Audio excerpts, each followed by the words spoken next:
Welcome to the event, the online webinar for design of end-to-end export process via blockchain technology. We'll be discussing in particular on the impact on foreign trade. We will have the opening addresses. First of all, the representatives of EBRD, European Bank for Reconstruction and Development, will be taking the floor, and also our representative from the Ministry of Trade. And the moderation of the webinar will be by Ümmü Gülsüm Özal. We have very distinguished panelists, by the way, from Istanbul Mining and Metals Exporters Union, İMİB, Armağan Vurdu. Amazon Turkey, from Retail Services, Nadia Özgür Gözüm. And from Erk Marketing and Clothing Industry, the IT Director Ergin Erşin will be together with us. Well, to deliver the opening address, I would like to invite from EBRD, European Bank for Reconstruction and Development, Head of Ankara Resident Office, Mehmet Üvez, will be taking the floor. Yes, the floor is yours. Thank you very much, Tayfun, for the introduction. I also would like to extend my deepest regards to all the audience on behalf of my institution, EBRD, European Bank for Reconstruction and Development. Design of end-to-end export process via blockchain technology. In a way, we can say this is actually the kickoff of the second phase. First of all, thank you very much for joining us in this event. Together with the Ministry of Trade, we have been for the last 2 years planning for the project, and in December when we have officially started the technical cooperation project. And as for the phase 1 results already shared with you, now we move to the phase 2.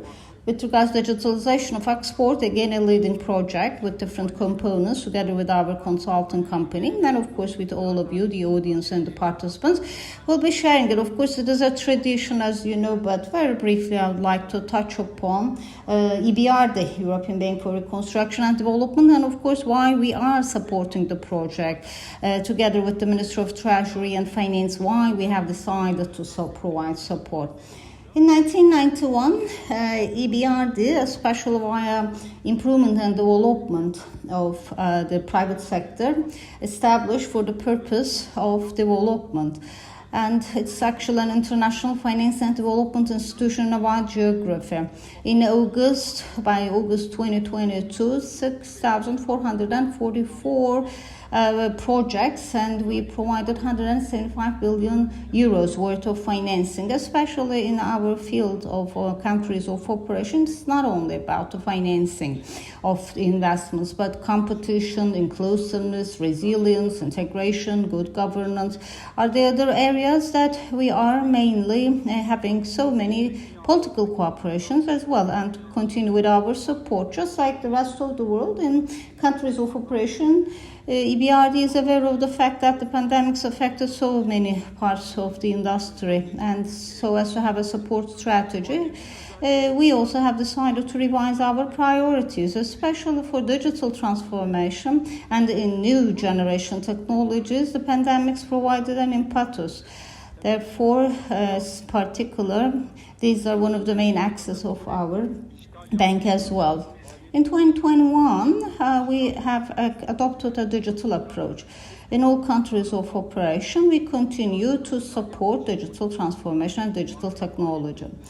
There is the digital approach technology and approach document of our bank. Especially our main goal is to have a fair and inclusive digital transformation all around the world. It's mostly green economy and inclusiveness, so we always asking for the synergy.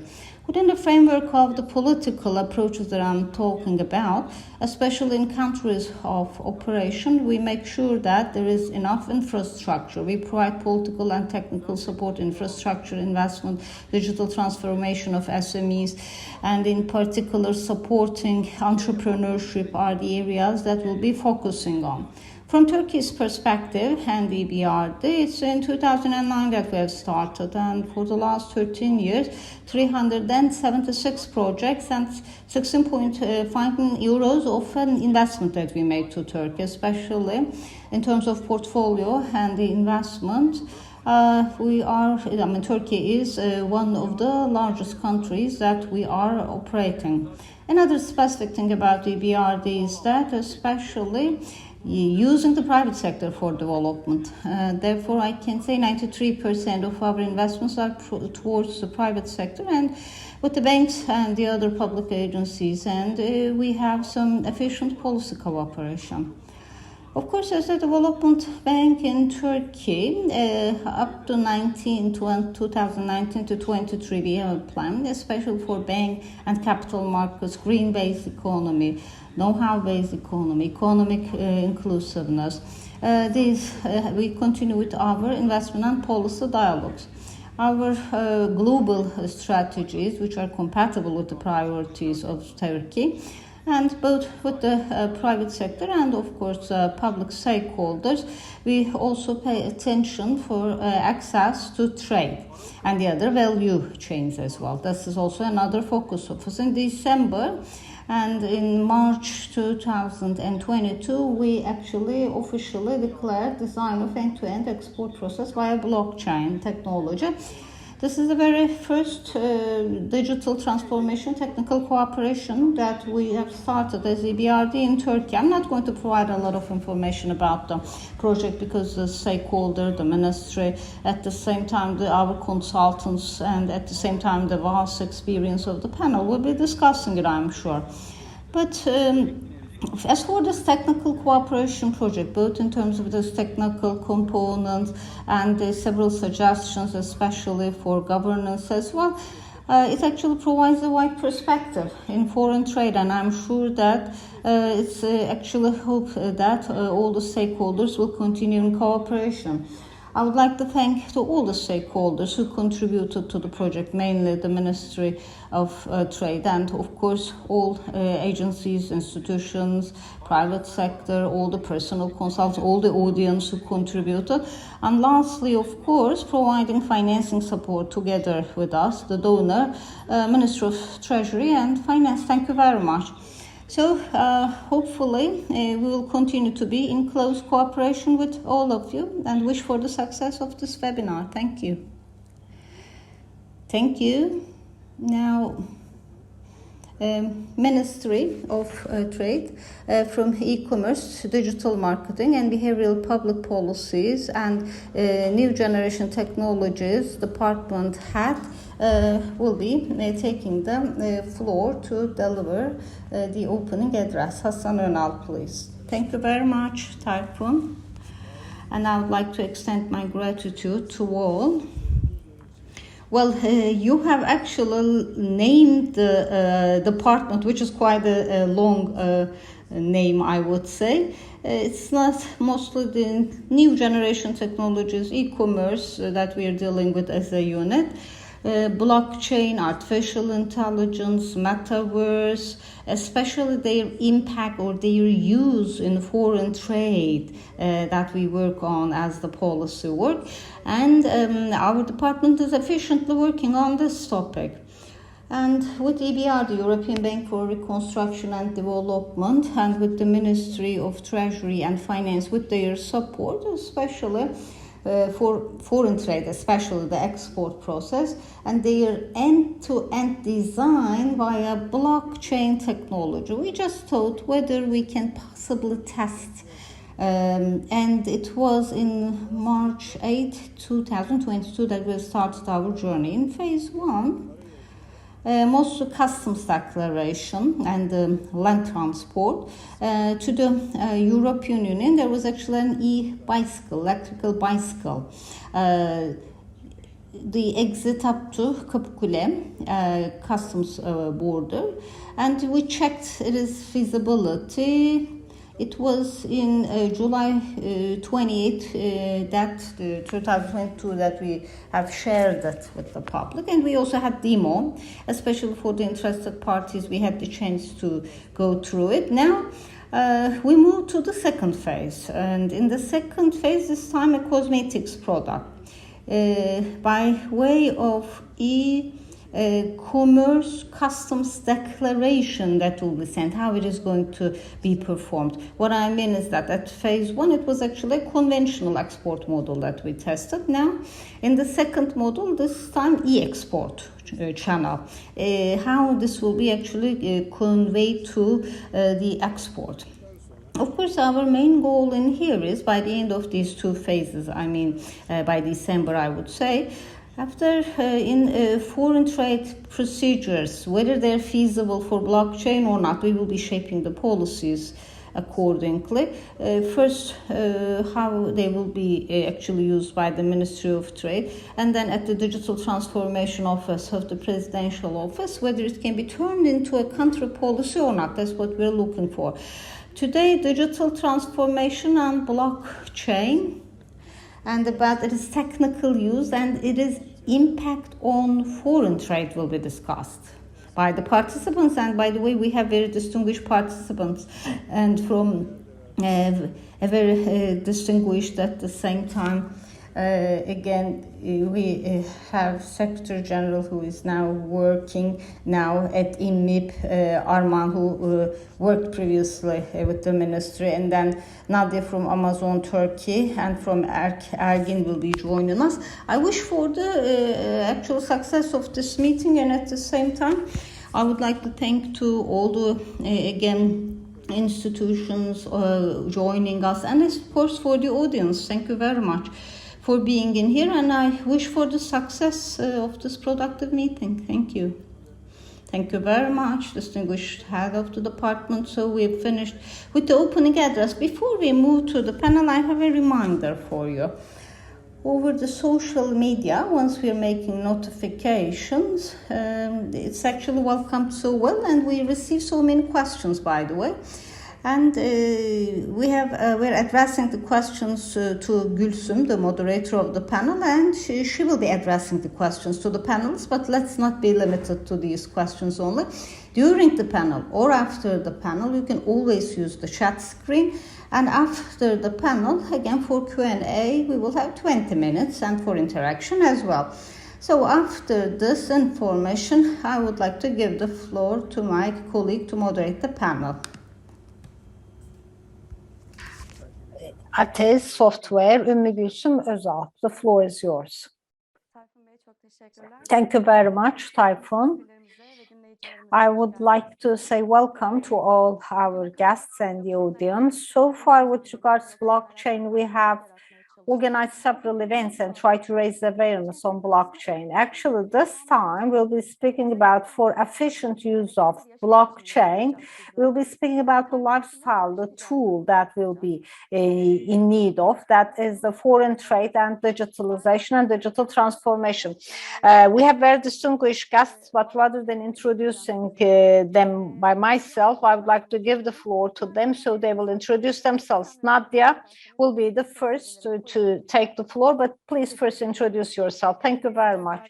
Thank you very much for your warm welcome, and at the same time, thank you very much for giving me the opportunity to be a part of a transformation process with several important stakeholders all around, both for myself and on behalf of my company. I'm working for the retail services of Amazon Turkey, and especially with regards to supply chain and the process with the stakeholders that we work with. We offer several products, and we're also working on supply. I also actually worked as a consultant in the past. Thank you very much, Nadia. This time, I would like to give the floor to again Arman. First to Ergin. I'm sorry, this is Ergin Erşen. Under Erol Holding, there is again Toz and Loft brands and the IT and the supply chain and logistics that I'm in charge of. For the last 12 to 13 years, I'm in the same position and several different others among. Of course, by being at the head of the information technology with regards to digitalization, digital transformation, we have several projects and trying to prepare everyone actually for the future and for the change, I would say. Thank you very much, Ergin. Arman, this time, lastly, welcome, by the way, and the floor is yours. We'll be more than happy to give the floor to you. First of all, I would like to greet all the audience, the head of the department, and all the participants with my best regards to all of you. In export and foreign trade, I actually have worked for almost 20 years at the ministry, and for the last 7 years at İMMİP, that is Istanbul Mining and Metal Exporters Association, and I'm the Secretary General to this association. And of course, we are more than happy to be a part of these very valuable works. And with our exporters, we are just trying to contribute to the foreign trade. So once again, thank you very much for organizing such an event. Thank you. Thank you, Arma. Actually, you have very limited time, but still you accept to join us. That's the reason why I would like to thank you. First of all, I would like to start with you, if the other participants also allow, and then we can send you off. Actually, I just would like to make this event as interactive as possible, just like a discussion, not only in the form of a Q&A session. I'm sure that these are the questions that we always would like to know about the person who is at the backstage. The thing is maybe with the definition of digital transformation and then how you are processing them in your own institutions and agencies. Thank you very much. Well, of course, once we said international trade, especially in the last years, there is an increase in the well-being and there's a contribution of it also to the economic growth. Therefore, there's setting the foundation of all economies worldwide.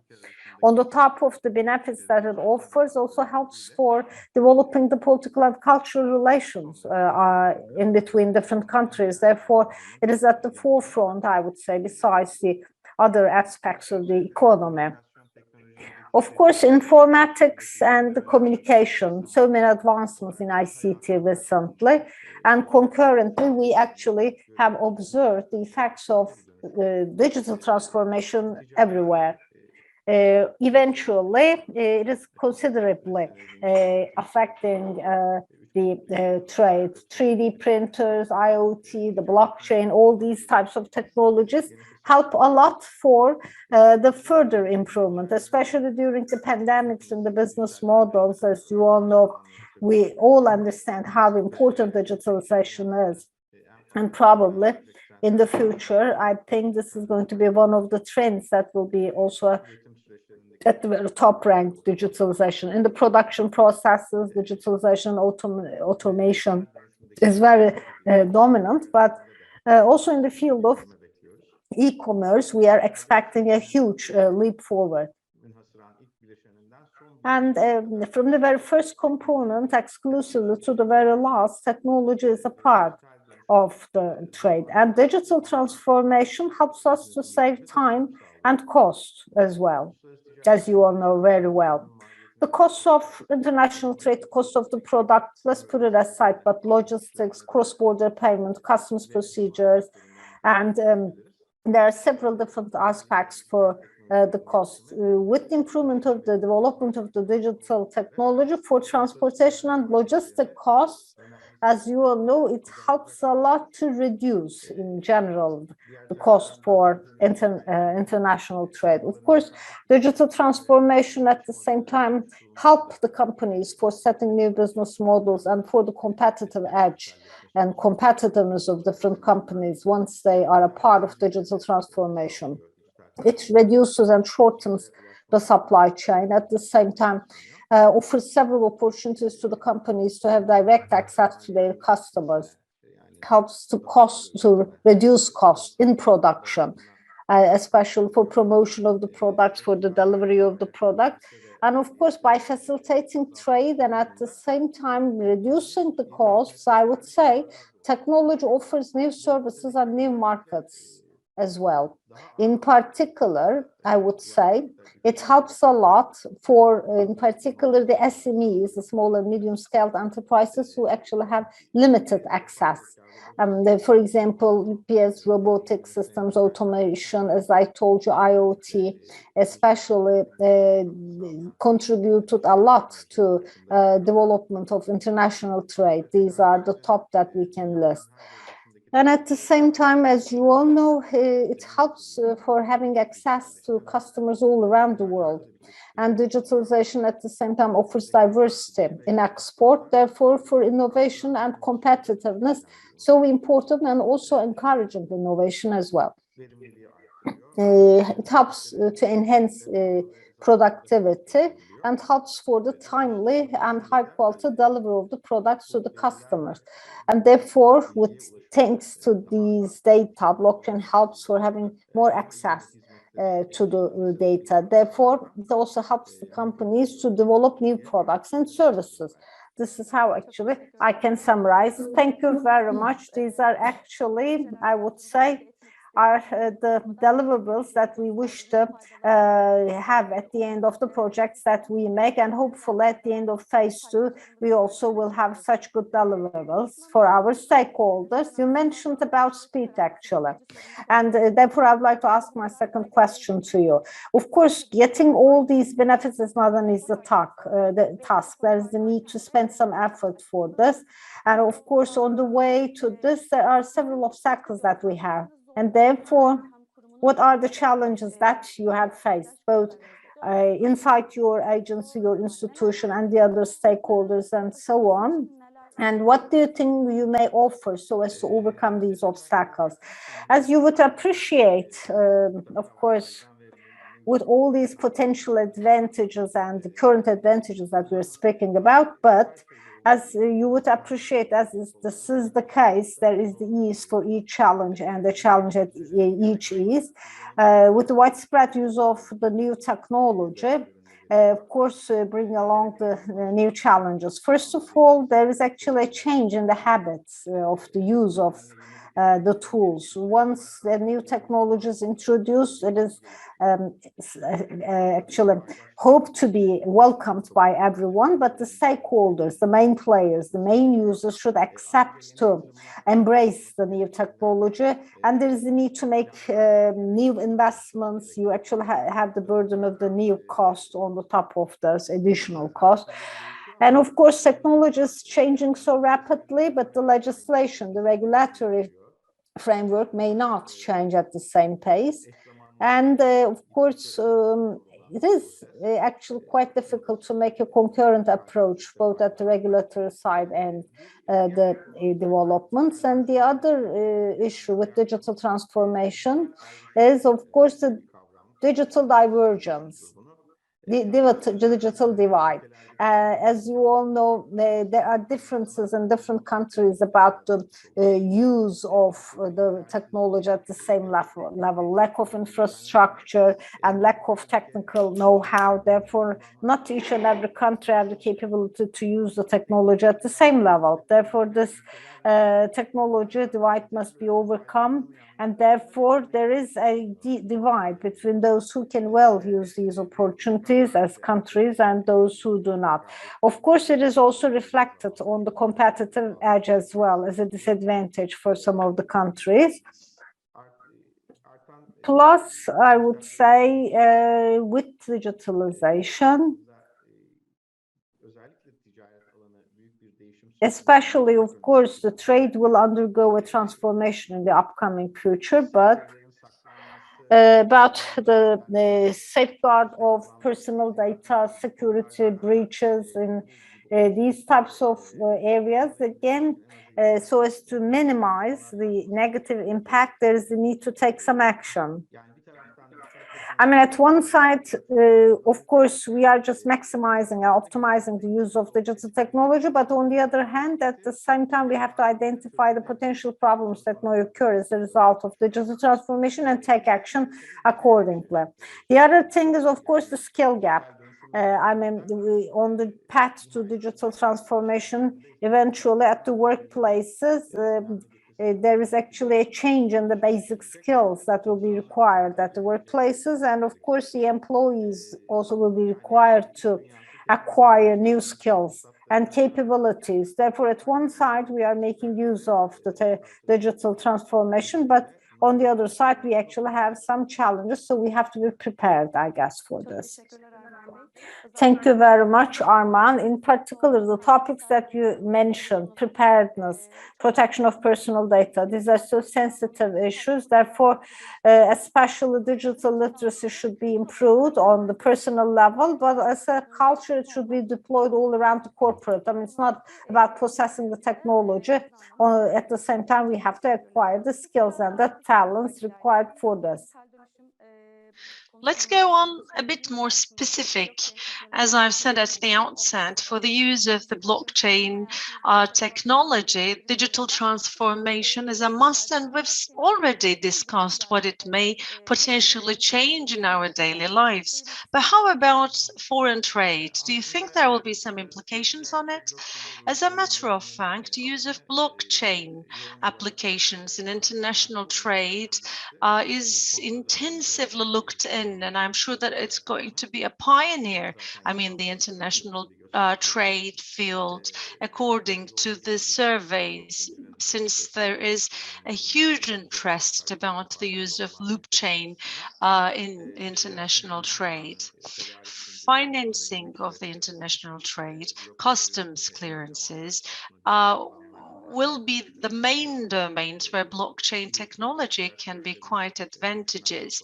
As you know, the documents and procedures such as invoicing or the other trade papers will immensely take time, but the use of blockchain technologies will particularly help business people to be swift in processing all these paperworks. Especially blockchain can be used potentially in the transfer of goods and items abroad.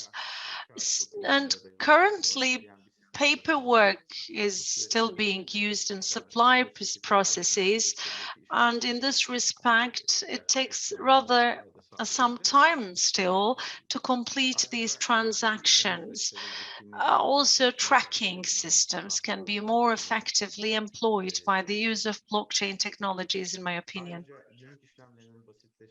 Simplification of customs clearances will be another advantage of the technology. Also, documentation can be uploaded on the blockchain according to recent activities. Also, with the use of blockchain, all data will be collected in a single database with an instantaneous data check availability, which I think is really an important advantage for the sake of blockchain. And insurances, I think insurance sector will have another potential of using the technology.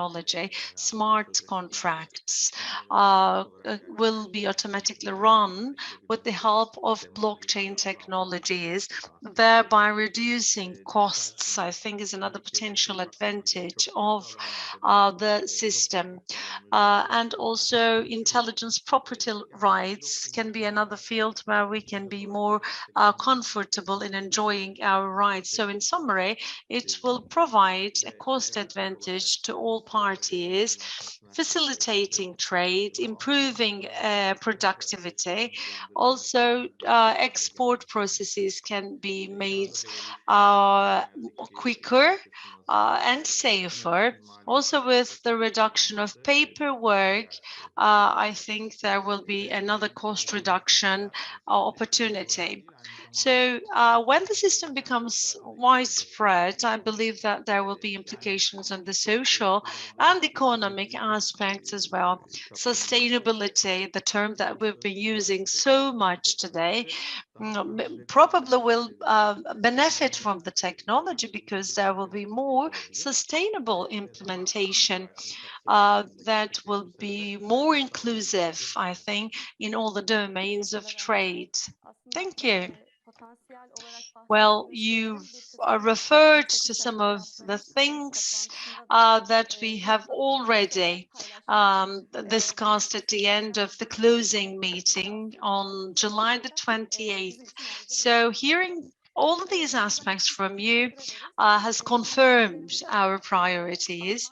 Thank you for your time, sir. And I'd like to ask the audience if there is any question intended for Mr. Vorder, then we'll have to keep the questions until later, which he will be available. And thank you very much for the opportunity and for the kind invitation. I'd like to wish you success in your project. I'm sorry for leaving earlier than scheduled. Thank you. And yet, thank you very much for sharing your time with us, sir. Well, we are left alone with Mrs. Gözüm and Mr. Erşin. I'd like to thank you both for your kind acceptance of the program change. We'll proceed with Mrs. Gözüm. Arman Bey has already spoken about digital transformation. On top of that, I'd like to ask you a question. Digital transformation is a broad thing. I mean, from blockchain to AI, to data processing, to process automation. It covers rather a broad range of aspects. In your field of activity, in your sector, how do you consider digital transformation? E-commerce and is a very sector that we're active in. So we have the opportunity of witnessing all the aspects of digital transformation, from the smallest window to the broadest. In most of technology companies, we do see the difference. But what has been more impressive on me is digitalization on decision-making processes. Human brain is quite impressive, no word about it. And without being aware of it, in seconds of time, we synthesize data. But now the world we're living in is a pool of data. So it's immense. It's beyond our perception and processing of data. Therefore, digitalization has been very dominant, especially in decision-making processes. Early warning, alert systems will make it possible to show us the changes that are taking place. I do believe that this helps facilitate decision-making aspects, particularly in office work. And I'm sure that we're all making use of it. This is how we are heading, because every other day there is a new decision to be made. Options A, B are all considered in this respect, and we are changing our opinion every day. In about 15 minutes, we have the chance of looking into the SQLs, a new survey from a new database, and it's really very impressive how things are moving rapidly. I'm sorry to interrupt, but I am guessing that there is a problem maybe in your earplugs, earphones. The moment you turn your head, we lose you. If there is any part of what I've said you'd like repeating, I mean, it's just getting up and down. And if the problem persists, I can take it off as well. The second thing that I've observed, which also is really impressive, is that the fear behind digitalization is about replacement of human with robots, but I rather think that it's something that strengthens our hand, digitalization. Any person who doesn't have enough knowledge on a topic can be supported effectively in adaptation to his or her position. Decision-making does not necessarily have to be big scales on data-based. if there isn't a product that needs to be packed, for instance, our people should be thinking how we can select the most environmentally friendly option here. I mean, we have this size of a bags, and probably it will help the environment if I would pick the other size. I think maybe it's more effective using digital systems in this respect. Our aim is to have a well-trained and quite capable human force that will be able to make these decisions. Wonderful aspects, Mrs. Gözüm. Particularly in today's world, we do have a very swift flow of data. The more data, the harder it is to make a decision. So it's, I think, something that we've been seeking to facilitate this decision-making process and be supported in our processes for making decisions. Jumping from here to Mr. Erşin for the continuum of the question. What is digital transformation for you, sir? Well, first, thank you, and would like to welcome all the participants and would like to thank them for being with us this afternoon. Well, as a matter of fact, we've been speaking about digital transformation at length in our company as well. But people also expect me to say something concrete, but I rather have a different perspective. As in many things, all digital instruments can only be effective as long as, if and when they can be properly planned and executed. Well, what Mrs. Gözüm has experienced with the headphones is something that can be a good example. An instrument intended for a better voice control has made things complicated here. Therefore, digitalization can be considered as such, and we shouldn't be chasing him, jumping into it all of a sudden, but rather should make proper planning for that. I think it takes proper understanding and planning of this process.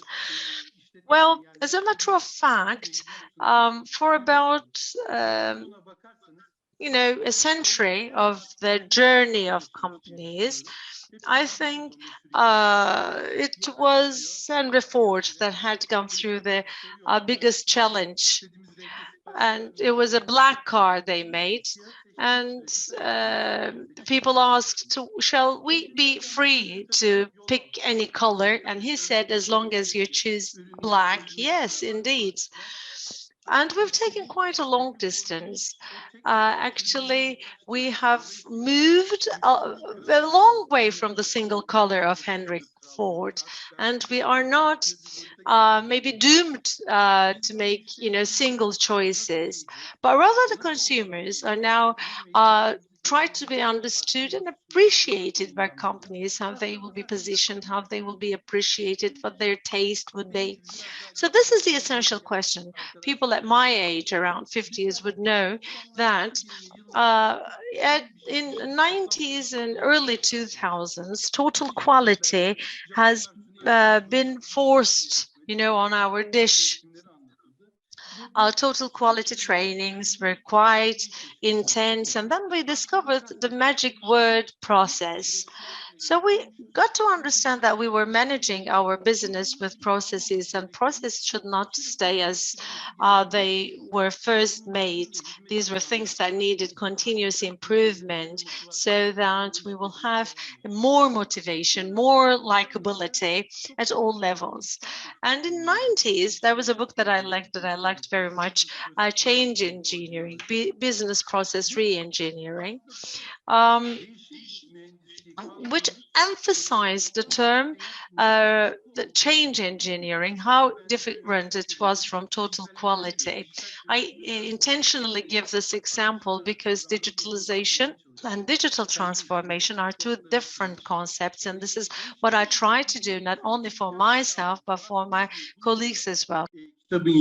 For the change engineering, the author says it goes back to medieval times, in the battles on the sea, they were using guns for each other. So there was no fixators though for shooting the guns, the rifles. And because of the effect of the waves, they couldn't hit the target effectively. And it was just by chance that either one of the parties won the battle. It was then the captains who maneuvered the ships that made the difference. But one day somebody managed to fixate the rifles, made it more manageable, so the skill was hitting the target despite of the wave. This changed the destiny of wars. So this technology contributed in the destiny of the wars, and it made the valuable military unit totally. So giving this example, we can say that total quality is change on a linear scale, but change engineering is something that would make us believe that we're as if starting the business from scratch. And it's about deciding what kind of processes we would choose, or what it would make sense if you were to design it from scratch.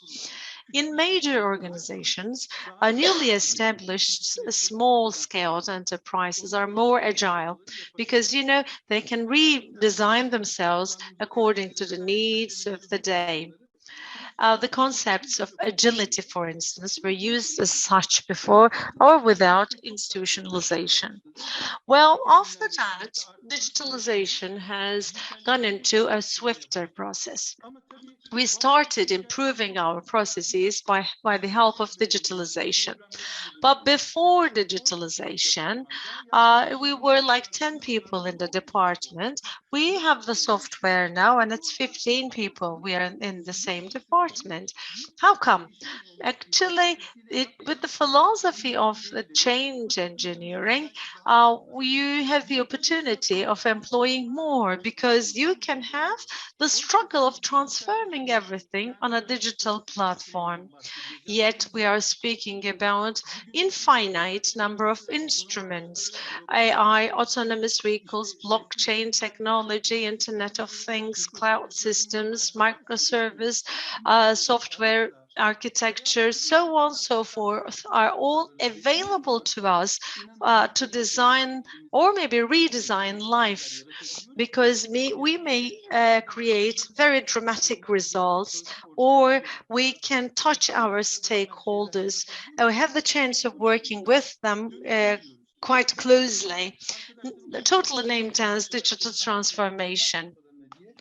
For a better understanding of the concept, I explain digital transformation as follows.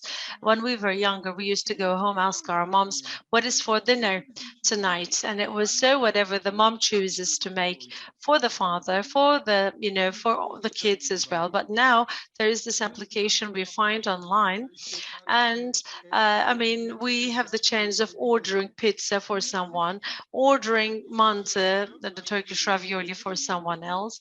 And you actually wouldn't have the chance of doing the same if you were to go out for dinner. And ordering home would not be that easy.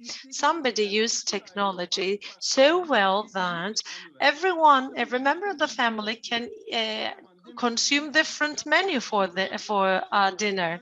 So as long as you use technology efficiently, technology can be a game changer. Well, how can we make it more effective this way? Retail business, if you would ask me, is doing something. You don't need to dream about things because there is someone who would dream about it for you, design it, and then build it for you. But if you're one of the dreamers, you would be the leaders of the sector. I think the most fashionable digital transformation terminology recently is the omni-channel concept. The companies are used to touch their customers with, the call centers. If you would call the call center, we would take note of your problems or consult with the relevant departments, but we don't know you, so we'll inquire about it. We used to say, if you were to come to e-commerce field, there is this database that we are keeping, but the campaign may be totally different. But if you would go to a physical store, it would be a totally different experience. And there is no bridge in between the physical and electronic domain. So I think the pioneers of the sector said, all this infrastructure, software infrastructure, will be thrown away, and from scratch, we will make such a setup that the customer may touch us anywhere, anytime. This way, we will keep on communicating with the customers so that they would have an uninterrupted customer experience. I mean, from where they stop at the store, they can continue at the website. From where they stop there, they can continue at the call center for the returns and everything. Well, all functions, such as ERP, do touch each other, but this takes a redesign of many of the things already built. Maybe more importantly, we used to be T minus, for everything, store in big databases. All the data were to be kept, to be processed one day later. But now smart assistants are there to help the customers, even with the knowledge of whoever the customer is. Therefore, T minus 1 day is not an issue anymore. Even T minus 1 second is not an issue. You should be doing it instantaneously. This means that all the software infrastructure of the companies will be redesigned, changed, set up. Actually, this is how we consider digital transformation, breaking down everything and then redoing it from scratch.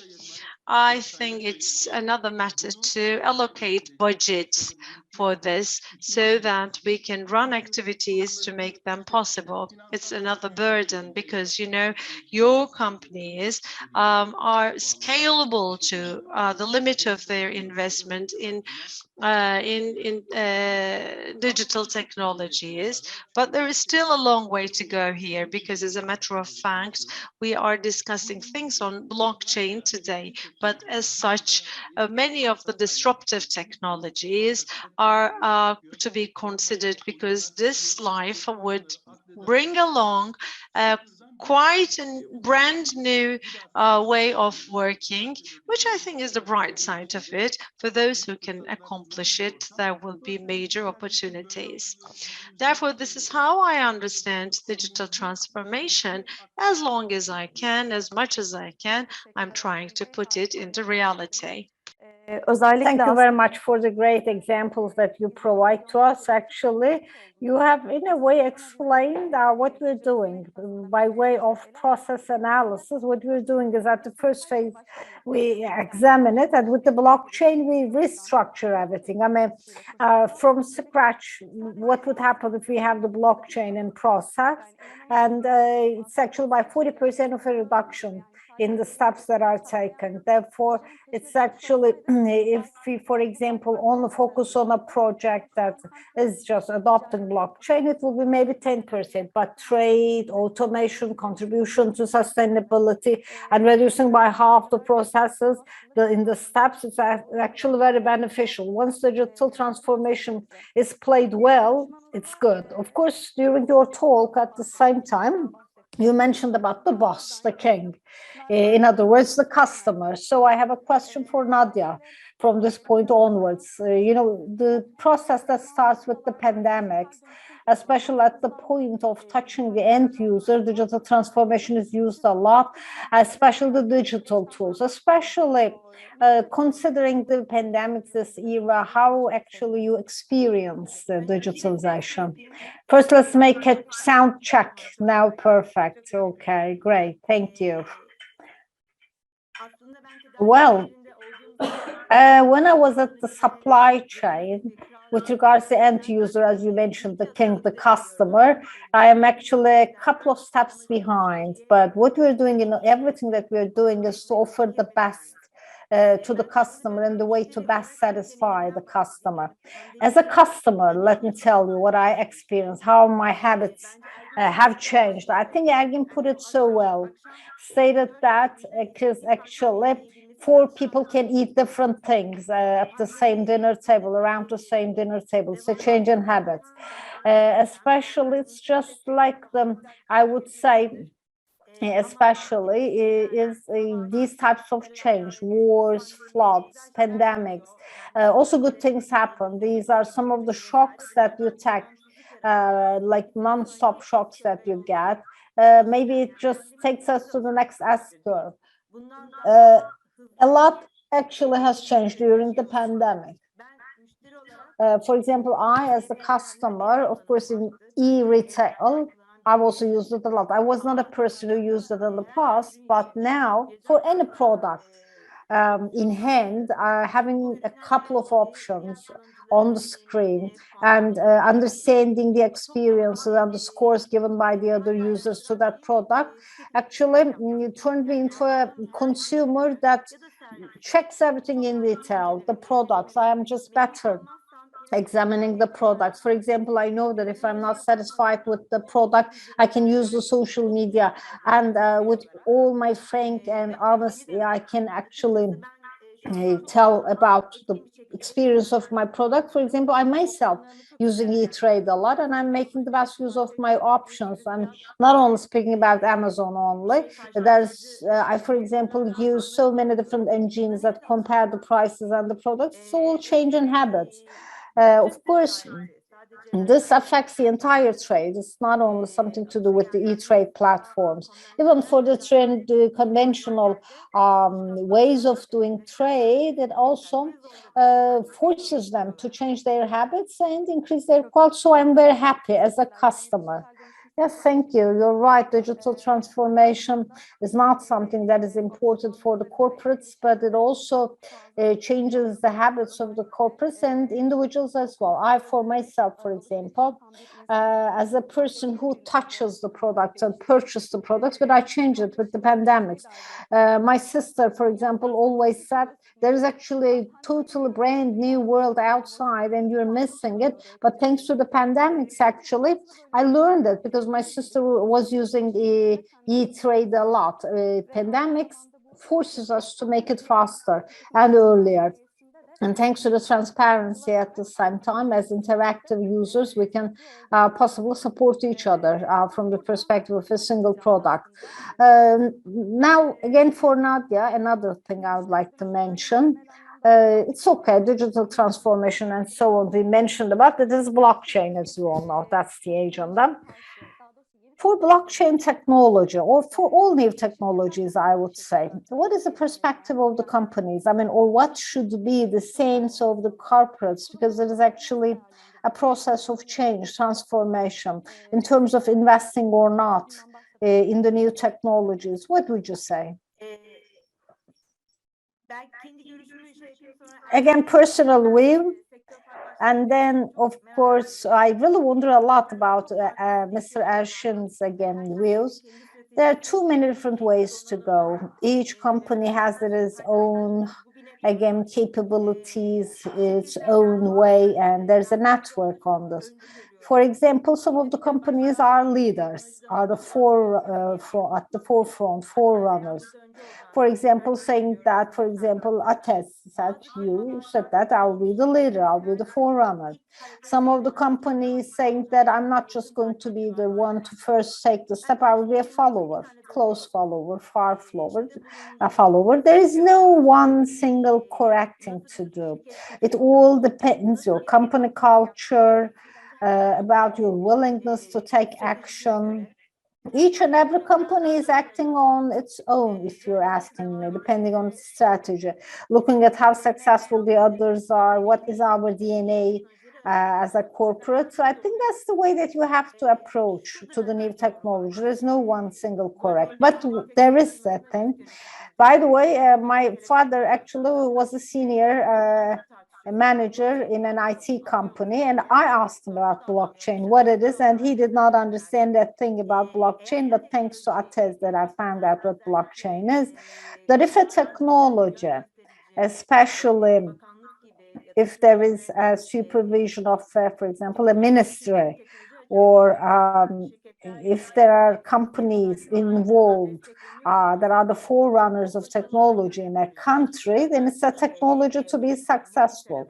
1G, 3G, mobile phone, and so on. 25 years ago, if you would remember, I'm not going to say my age, but mobile phone, for example, I mean, can we ever expect that there will be an average 1.5 SIM cards? No, but in technology, if I'm not mistaken, even Turkey, in terms of the use of mobile communication, is one step in front of the United States, which is actually a technology giant, and it's accepted so quickly and welcomed. That's how I consider blockchain, because there is such a stronghold behind blockchain, two main thinkers, and therefore I'm sure that it will be adopted fastly and it will be integrated so well. Not everyone is taking the same support. I'm sure that maybe some of the technologies failed on the path. I cannot name them. Maybe in a couple of seconds I would remember one, but I think the company should actually decide whether a technology will sustain or not. But once it is permanent and once saying that I will adopt to this, then it is speed of adaptation, and the speed of and or the method of change must depend on the culture of the company. It could be making a pilot project, to be working shoulder to shoulder with the leaders in the industry. You have to closely follow everything. It's a must. At least I would say it will make you prepared for this. Thank you, Nadia, for this. Well, actually, you underline a very important point in here. Each and every company has its own culture. Same for countries, I would say. At least, I would say, as a citizen I'm speaking, our country and the Ministry of Trade, I should say, is very active and take action on this. At the same time, EBRD. This is the very first digital transformation project of EBRD in Turkey, and we are more than happy to be a part of this. And it's great that we can observe the benefits of it, and hopefully at the second phase in our next meeting, just like the very first phase, we will have some tangible deliverables, tangible data that we will offer to you. Why? Because it is not something to do with one stakeholder only. It is something that all stakeholders should work shoulder to shoulder. I mean, just like blockchain is collecting each data at one pool, same collecting all of us in the same pool. Even if people are not directly investing on it, at least people should try to understand what blockchain is. It's something very valuable, I guess. That's the reason why. Thank you very much. Maybe I can actually ask the very same question to Ergin. Again, for the companies, for the new technologies specific to blockchain, in terms of new technologies and digital transformation, what the companies should consider, what type of a roadmap they should follow? Well, I do think that companies are quite warm, and willing to embrace new technologies today. But as I've tried to emphasize previously, it is important to set up a good strategy and to make good planning for proper use of technology, thereby spending the budgets properly. Because I think this last part of the equation is quite problematic, not only in Turkey, but in the rest of the world. Whenever there is a new technology that pops up, everything puts on headlines, this is the future technology. About 6 years ago, you would remember that when Bitcoin just hit $20,000, blockchain entered our lives. So it was remembered as a kind of money. But as a matter of fact, blockchain was appreciated truly by hundreds of projects for a proper use of technology, but they're still humble today because technology has not matured yet and people didn't have concrete knowledge of what can be done with this piece of knowledge. And also it was tried in different fields, and people said it's not, particularly about blockchain, and I can do the processes but with the existing databases. Why to prefer blockchain? But essentially, whatever it corresponds to in the future lives is what kind of a disruptive technology is it? What will it be there to disrupt? I think only then we can appreciate the proper technologies or projects. Blockchain is coming to take down centralization. So it's such a deep thing to discuss, but like a conspiracy theory, we can discuss for 3 days. But what will it be there to disrupt? When it's central, the international trade that we're all dealing with will be run from a single point in an uninterrupted manner. But how you set up this journey, and for many years how people are doing and working quite hard to make people convinced about it. I've been following all the steps on the way, and as a matter of fact, I know that people are just always saying, no, this wouldn't work. But it has to work because there is someone who will come up and do it, make it work. I bring some kind of a product from some place in Earth, and there is no security instrument anywhere about the safety of the product. Either slowing down the process, trying to secure the process by also further documentation. And we are almost heading towards the half of the 21st century. We're still dealing with a lot of paperwork, but as a matter of fact, if the entire network were to flow from a single, technology like blockchain, I think things will be a lot simplified. It will change a lot of things in our lives. I tell my accountants friends, the blockchain is going to make your profession disappear. And they say, how come? Let's make a dream together.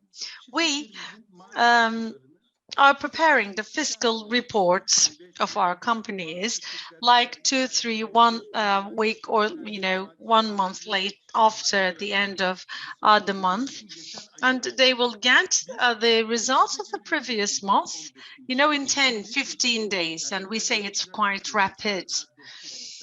And previously, it was a very nice statement. Artificial intelligence will be a part of our decision-making processes. A finished month can only be appreciated by mid-next month. So blockchain says now that it's a transaction in between two parties where they will be represented, the accounting, credits and also debts, and so all the documents will be just getting in the process, e-archive, digitalization of technology, and this way in several days apart, the data will be received by people. So we are not doing things simultaneously, maybe with a delay of a few days.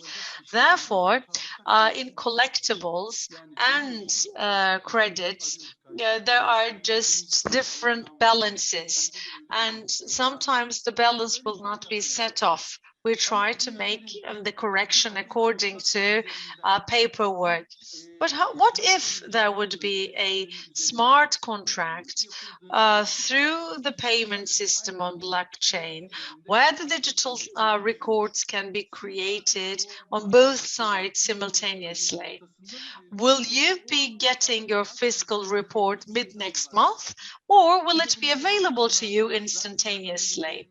And without a touch of human hand, the automation will make it possible to enter automatically. So the world is changing, professions, units are changing. These are disruptive technologies. We are afraid of them on one hand, but on the other, if you avoid such technologies, someone or some company may come up, do it instead of you, and provide better services to your customers than you. Therefore, I think we need to balance things off. I think this is a strategic roadmap that we need in deep understanding, and the roadmaps must be created in a wise manner, because then otherwise, it's not about everybody is using RFID and let's use it too. And people like cloud very much, and I should like it too. It's not like hobby way. And so we hear something like metaverse, and everybody is jumping into metaverse projects. But you know what? You need goggles. Do you have goggles? No. And I have many other dreams about metaverse, but when the world will be ready for that, we need to also wait and see. So in a nutshell, I do see that these things are coming with a disruptive force, but it takes proper planning and appreciation.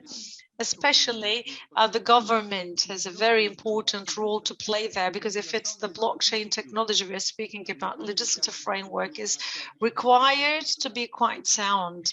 And, as the artificial intelligence, there are many legal backgrounds to it. Without them standing in the back, I think your projects wouldn't work as well. And you may be suffering some loss. Therefore, starting with the government, starting with the public sector, and then including the private sector, we need to understand each other better. We need to talk more, but maybe more importantly, we need to reconsider and restructure the way we are running the institutions. Thank you. Thank you. Değindiğiniz konuların hepsi harika. Ben Well, great topics that you underlined in here. From EBRD, Mr. Ubez already discussed at the opening speech within the framework of our project.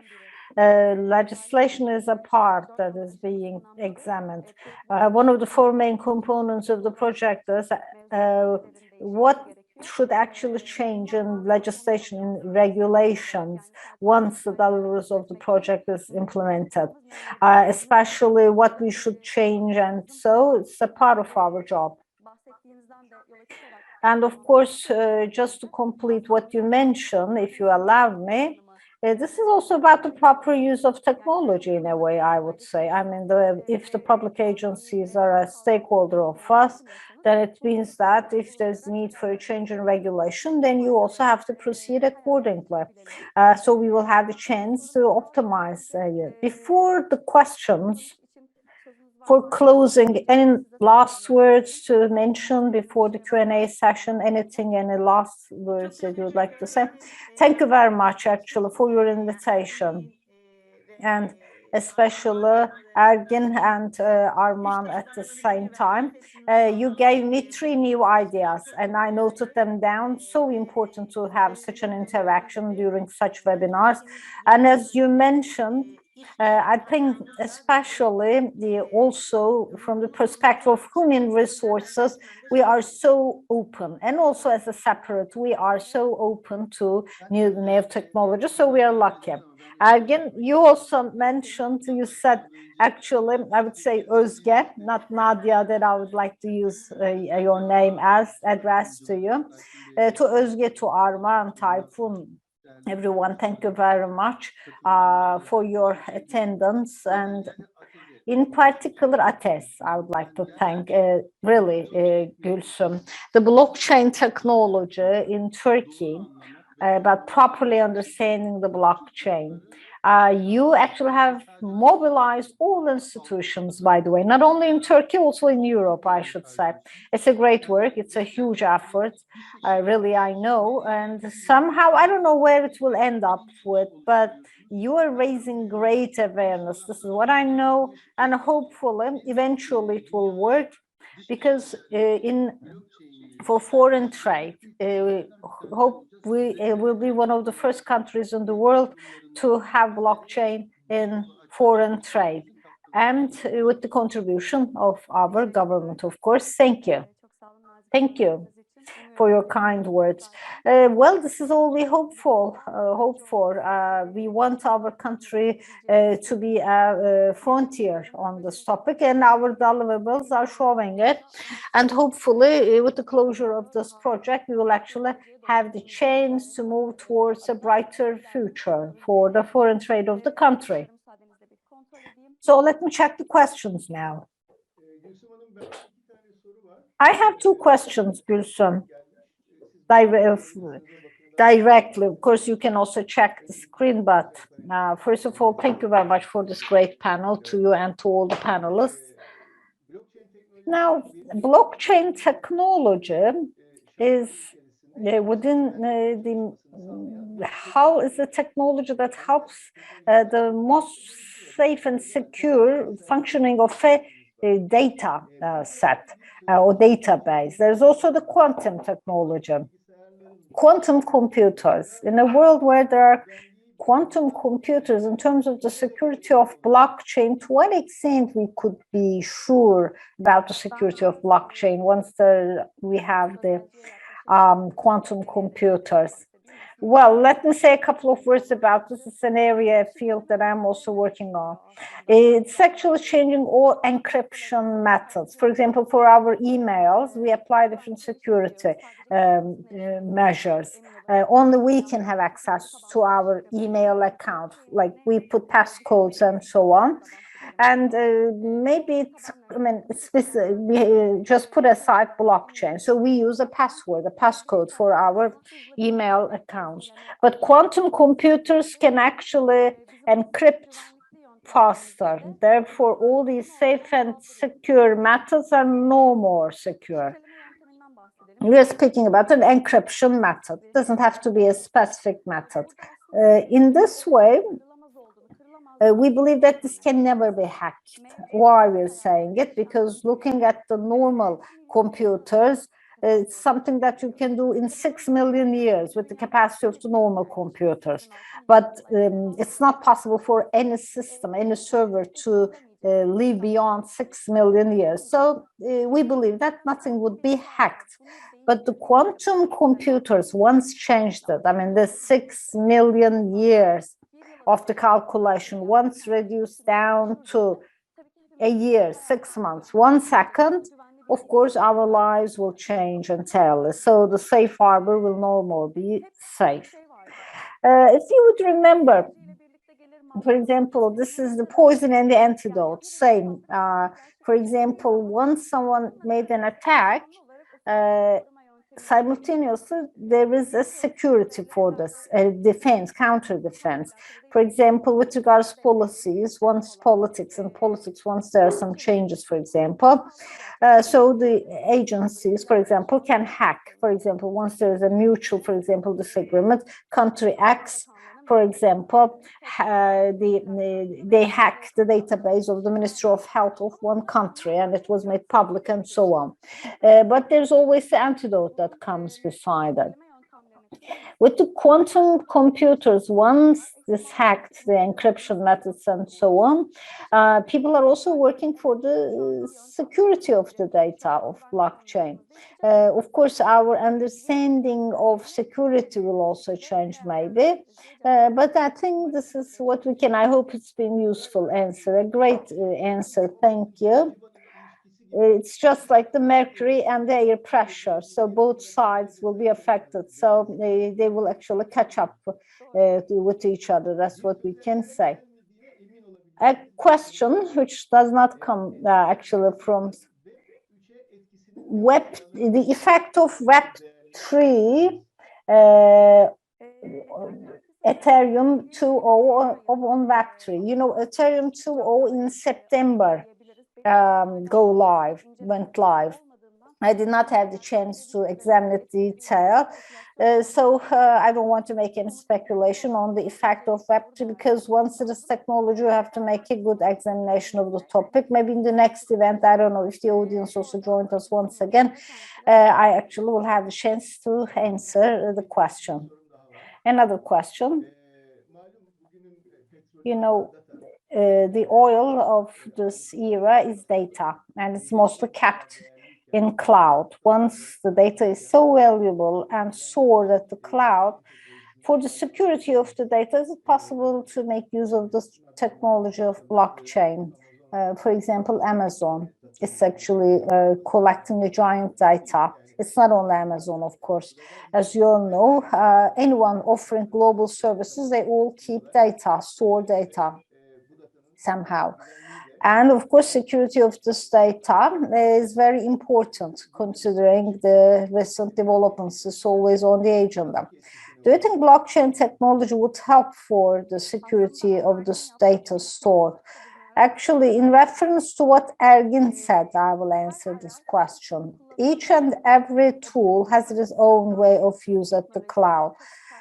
The cloud is totally different from blockchain. I mean, we're speaking about two different tools of technology. You can store some data at the cloud if it is advantageous to store it at the blockchain, and if it is proven as a result of the studies, it will be transferred from the cloud to the blockchain. But if you're at the point that you actually have to use the cloud systems, if this is a requirement, a part of your job, of course, you better continue with the cloud. So it's all about your field, about the quality of the data that you have to store, and about the business that you're doing.